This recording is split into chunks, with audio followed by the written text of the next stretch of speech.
For the last several days here on AM Arizona, you have been listening to the wonderful melodies and sounds of the gentleman we're about to introduce, Mr. Bob Shimizu. Bob, good morning. Good morning. And as Tanya was saying, what a great sound you have, and our audience has been listening to it for the last several days. But I want to go right back to your beginnings. 12 years old. This is how you started with guitar. Of course, you're a guitarist, composer, recording artist, but tell us what happened in your childhood to get you into this business. At the age of 12, I was given a broken steel string guitar. The bridge wouldn't stay on the top. It was that broken. So it wouldn't hold a tune, but you could put kite strings on it and practice the chord positions. So that's what I did. And an innate quality and talent do you believe you had? I think a lot of this is just how hard you work and how much you enjoy what you're doing. I think all of us are given a certain gift, and maybe we aren't perfectly matched to that decision we make, but you can overcome that with hard work and good instruction. I'm just thinking a 12 years old, junior high, I'm assuming, and kite strings. So you just practiced the positions of your fingers, but there was no sound. No sound. No. So you had to be dedicated at that point. It's not unlike those silent keyboards we had when we were kids. Exactly. You know, so the whole class could practice piano, sort of. Bring us up to now. I mean, that's a long jump, but of course, from those beginnings, we now have Bob Shimizu, and your group.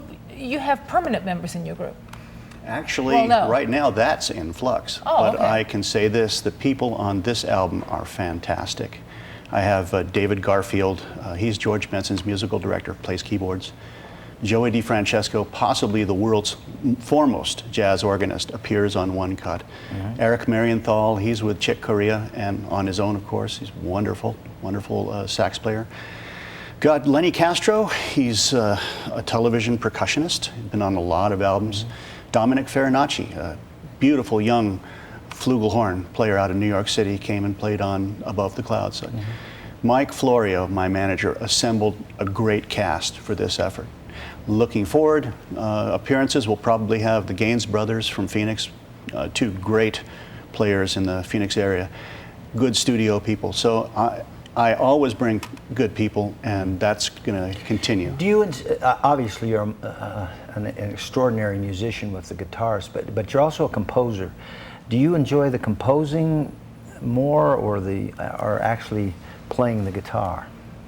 There's two aspects to making these kinds of things happen. Composing is not unlike writing a novel. You don't have the same thing as character development or plot. It's a series of little essays. But that's kind of fun. And I spend a lot of lonely hours doing that sort of thing, late at night or early in the morning. Playing, well, you can never get enough of practice, because it's like, I say it's like polishing a piece of granite with a wet rag. You want to get it smooth and shiny, and the rag wears out, so you get another rag. And it feels like you're never going to get anywhere, but you walk away from it from an exercise for a couple weeks, come back, and all of a sudden you can do it. Yeah. That's how the human learns. You have to imprint and relax, and imprint and relax. And if you stay with it... Let the body absorb, really. Let it assimilate what it has done and learned. We're not machines. Every performer strives for perfection, we know that, but I don't think anybody strives quite as diligently and as successfully as you do. You fall in the you fall in the top realm of performers who really attain, if there is attaining perfection. I mean, is there attaining perfection, or is there always that little bit left that you need next time I'm going to do? Isn't that the beauty of an open-ended system? There is no perfection. Humans can't do that.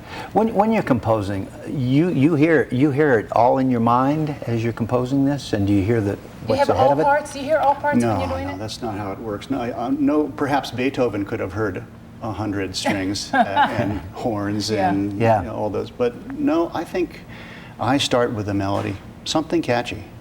And one musician said, melodies come from God, but everything else is hard work. So once you've got that little tiny idea, don't let it go and build on it. Are you ever surprised by the end result? I'm often surprised. And in this outing, when I had producers Clark Rigsby and Todd Chuba, they took the sheets from me, the music from me, and came back with something entirely different. They unearthed the melodies that were hiding in my compositions. And I tend to write long, complicated things. So they were saying, well, section E, F, G, H, we don't need that. Can we find the melody in here? Okay, look, can we keep it down to 2 pages maybe, Bob? So it was an editing process. I had to give up control.